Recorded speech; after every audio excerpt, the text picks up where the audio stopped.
By the way, can you survive the zombie apocalypse part 1? Go ahead and slap him with a like. This is Dan Plan. Now, I'm going to tell y'all right now. If the zombie apocalypse is like The Walking Dead, 100% absolutely, 100% absolutely, I'm surviving. If it's like any other thing, like Black Ops or Call of Duty, no, sir. No, sir. Not even a little bit.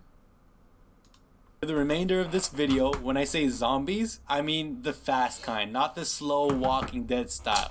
Oh my god, ain't nobody surviving that. That's so bro. The way zombies decompose is, bro, they're not running. How are they running? Maybe for like the first couple weeks. Oh, all right, okay. Are we cool? If even a single one of you comment about how they're different. The thing is, everybody think they're gonna survive the zombie apocalypse when nobody is really prepared. Most of y'all not even strapped up. 1, 2. Nobody wakes up tomorrow expecting to die, so I'm sure nobody expects to die in the apocalypse. But it's good to be a dreamer, you know? Different types of zombies. I swear, we're sticking to the fast Zombieland type of zombies. So, today we're going to be playing Can You Survive the Zombie Apocalypse, right? I personally love the idea of zombies. Something about surviving a horde of human flesh-eating undead people roaming around the town excites me. Okay, that's a little weird. Keep it in your pants, Daniel. Okay, no, obviously there are personal traits that play a role into when you're trying to survive the zombie apocalypse, like how fit you are, or like do you feel anything when you kill someone that looks like a human being, or are you smart enough to pick out the right type of people, or how prepared you are, and etc. etc. But assessing the situation quickly is a crucial survival skill.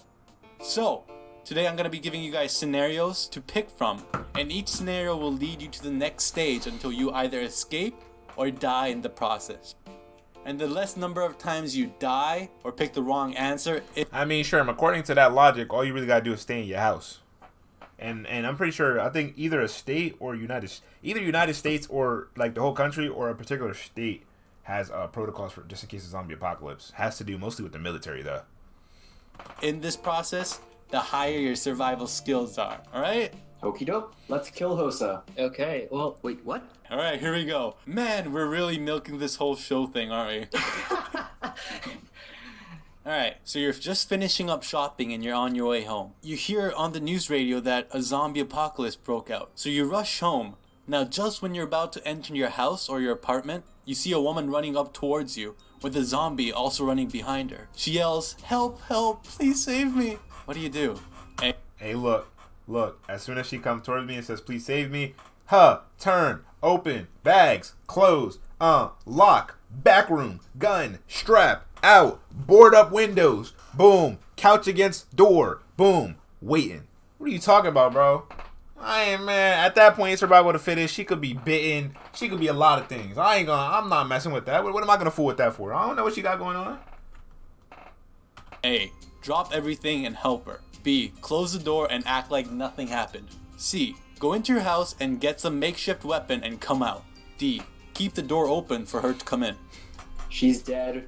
Honestly, Actually, anytime you try to help someone, you're just putting your own life in danger. I don't care who it is, unless I actually know them, they're gonna have to die by themselves. Shoot, if that was me, I would have tried to help. That's me, that's just me.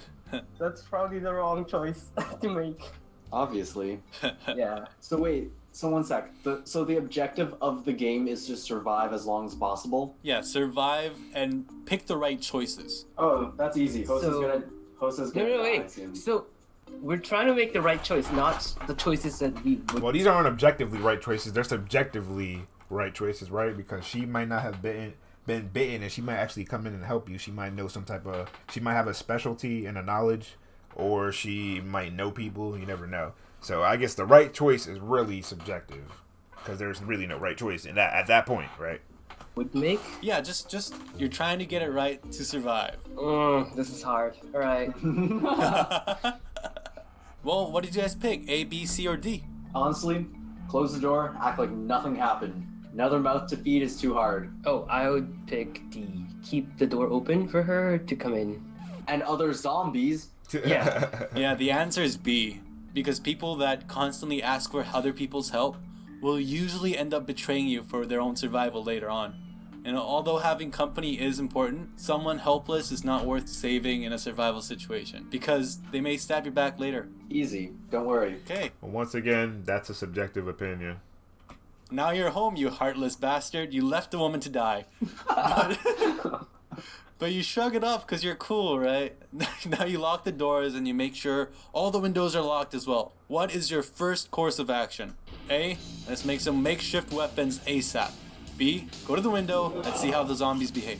C, charge the batteries, fill everything with water. D, poop first, think later. Gross. I think I'd go with C. A combination of C and A. I don't understand why A and C are two separate options. Personally, I'm gonna make the weapons now because you never know, and then do everything later. So it would be A then C for me. Have the mods make polls. If y'all really want polls, Felipe can make polls, bro. I'm not making no polls. If it was me. Why? Because who knows? Okay, so charging the battery, you can just let it sit, and then you can do other things. But it should come first. You don't know when the electricity will disappear. Yeah, I agree with Hosa. If you're in a safe area, you should stock up on stuff. And the best defense is good cardio. Start working out in your basement. Never skip leg day. Just start doing squats as soon as you see zombies. Alright, here we go. You should have done squats like 3 weeks ago. Too late now. No, that's like the first and foremost thing you do. You go in your house, you just kill that lady and just start doing squats. Okay. C is the right answer. You know, all these options are crucial and you should do all of them. But batteries and water supplies are crucial since you never know when they're gonna run out. Right. Now, unless you can already bash a man's head with your bare hands, you need some sort of weapon. And now, since we are in Canada, we don't have guns ready at hand. Here's some options. A baseball bat. B, a kitchen knife. C, a kendo sword. D, bare hands because you're an effing boss. Obviously, the baseball bat. Yeah, What's that's the difference obvious. between a kendo sword and a baseball bat? I guess you can't really hit as hard with the kendo sword. Yeah, I don't think kitchen knife would do well. Of course not. It's too short ranged, and any Well, a kendo knife is wooden. I mean, I can understand if you're talking about like a sword or like a regular katana, but definitely a baseball bat. I don't know why they showed a baseball bat with barbed wire around it, as if to say it's a baseball bat with barbed wire around it when they're talking about a regular baseball bat. Now, if it's a regular baseball bat versus a kendo, there's not really much of a difference, except one inflicts more blunt trauma than the other. You know what I mean? It just depends on what type of kill you're going for. If you want a more sleeker, stab through the eye type of kill, obviously you're going with like the kendo, or if you sharpen the kendo stick. It all depends, but to keep it a buck, you go with the bat. The bat is the easiest option. It's the best mid-range weapon. It can do short, long, distance, well, just about, depending on your perception of that, but yeah. piercing weapons against zombies aren't very effective because you can only destroy the brain to make it stop doing stuff. But the thing is, are we able to smash a normal person's head open with a baseball bat? Because even if it's a zombie, it should have similar Strength. solidity. So you can, in fact, bash somebody's head open with a baseball bat. It happens. It happens. You just got to be able to inflict it, right? So blunt force has to do a lot with you. If you know how to swing it, if you know where to hit, if you know how to hit, you can't do that to somebody. Especially if you... You know what I mean? So, yeah. But, and to the point, the thing about zombies is they're already decomposing. They already died, so their body is actively deteriorating and everything's becoming weaker. All the flesh, everything's becoming gushy. It's, it's barely being put together. So it's way easier on a zombie. Maybe day one, I guess you can say like day one zombies are kind of different though, right? Because day one zombies would be like dead ass niggas. Like they're regular people. Like they're regular people because their body hasn't decomposed all that much. They're just kind of grayish. So I guess that would be a little bit harder. Day one, you want to avoid conflict. I don't think you want to fight a zombie day one decomposition because then you got to hit them in the head multiple times. Because technically speaking, in order to get a zombie out of there, you got to bash the brains. You're not getting to the brain off the first hit with a bat. Especially if you don't know what you're doing. So, I mean, hey. Like, the bone is similar in strength, whether your skin is rotting or not. So, are we able to do that? I would say so. Bones need a lot of nutrients to maintain themselves. If they suddenly stop getting those nutrients, they become brittle. Osteoporosis. Terrible for zombies. Great for humans, but Terrible for zombies. So yeah, I think we'd go with the baseball bat. Man, you guys are on a roll. Yeah, baseball bat is the right answer. And I know, like, why not a kendo sword? Because it's not like in the movies. Unless you know how to properly use a sword, your best bet is to use something that can release the highest amount of force without much skill, aka a baseball bat. Plus, what's the probability that you have a kendo sword in your basement and you've gotten laid before? I don't understand that joke, like, at all. Like, I don't understand that joke at all. Like 0%. I'm gonna be honest with you. I don't know what one has to do with the others. Those aren't mutually exclusive to each other. But What does that have to do anything with surviving? Doesn't matter, had sex. I mean, Steven, if you really wanted the whole sex thing, you should have probably let the woman in. okay. Alright. Finally, the moment of truth. What will you do? What is the next course of action? A. Call a friend or friends to see how they're doing. B. Go to a major mall like Costco or Walmart for more supplies. C. Fortify your house the best you can. D. Attempt to get out of the town or the city as soon as possible. Okay, so now this one is a kind of a what-if question. If you're in an extremely populated city, my answer is D. Attempt to get out of the town or city as soon as possible. Ooh. More people equals more zombies. Ooh. However, if you live in some place that's pretty isolated with a population of less than 1,000, I would honestly fortify your house the best you can, which is C. My option would be call a friend or friends and see how they're doing and try to get in touch with them somehow. Because I would be freaking traumatized at that point. Like, I need someone to talk to. So yeah, my answer's A. Alright. I can understand A or C. Either one makes sense. Or D. Again, like the first bull said, it's a what if question, which is like that shit. That's really how it is. Like, it really is a what if.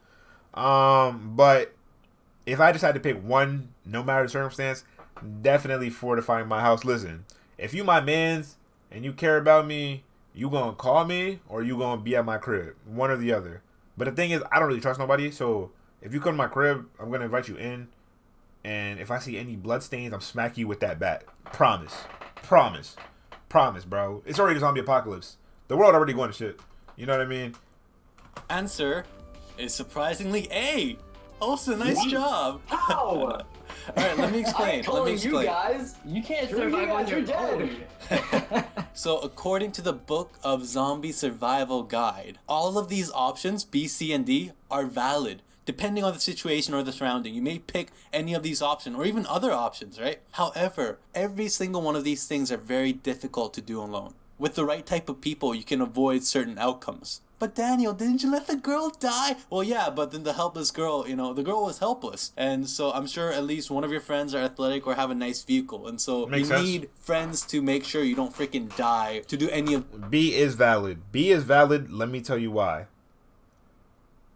When the outbreak first starts, if you are a militant person and if you understand the circumstances of things that are going on, and you know how like it works, if it's just like biting zombies, if you wrap tinfoil around your what they do is, like in zombie movies and things like that, they wrap tinfoil around their wrist and their arm so that they can't get bit there, and so also they can like push zombies off.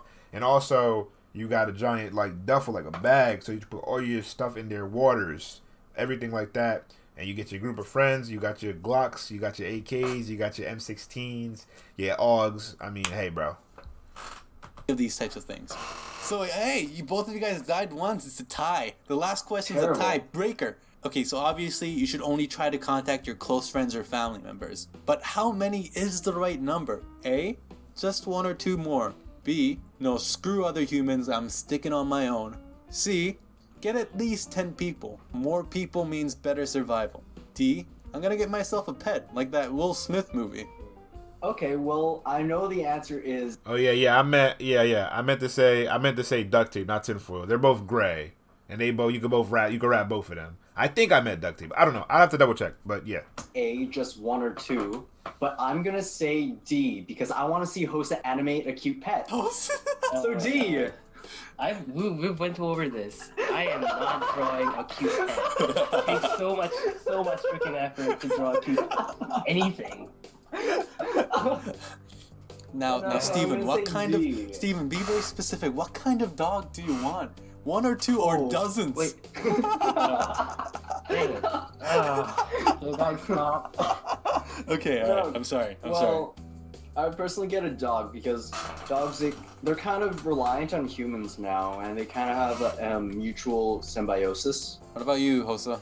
Okay, so if you get 10 or more people, yeah, your group will slow down so much that you're not going to be able to do anything. It's going to be like, oh no, my sister's still in there. We got to save her. That's going to happen freaking 50 times over the entire period. You're not lying. Sister. I'll go for A. Steven, you died again. The answer's A. Wait, why was getting a pet a bad idea? Okay, so if you have a pet, eat it. You can't afford I'm gonna have some. Not only that, but also, how about you in a tough situation and you sitting and the dog talking about some rawr, rawr, like shut up, Sparky, nigga. You know what I mean? I got dark really fast. You Just because you're Asian, Daniel. No, what? No, no. Okay, I get that people are attached to their pets. Not denying that, but you can't afford to have some pet barking around or even stealing your food. Throw it away or eat it. And the reason why more than 10 people is a bad idea is because without a doubt, someone will be arguing with someone. This isn't The Walking Dead. Groups of people don't become family that easily. Just one or two people where it's small enough to hide but protect each other's back is perfect. So, Hosa, you're the winner! Yay! But that is probably not what I would do in real situations. Yeah, realistically, how long do you guys think you'll survive? 3 days. Honestly, before I start giving up, a month. I feel like I'll be one of those people that, is the first one to get bit or something. The first one to contract the virus. Realistically speaking, depending on the zombies, depending on my current situation, I could probably go a while. I can go a while, bro. I could live in a zombie apocalyptic world for a while. By the way, yes, I did this beforehand. I got one right. Actually. Oh, really? I got every single one of this wrong. So even though I want it to happen, I am so screwed. Oh yeah, you're probably first to die. Thank you for telling me, Daniel. I'll make sure to not include you in my phone list. No, dude, no, you can leave me behind. I could be the bait. Literally the first. Yeah, shout out Dan Plan, bro. This was part 1. Do you have a part 2? I'm definitely gonna check out part 2 in another stream. For sure.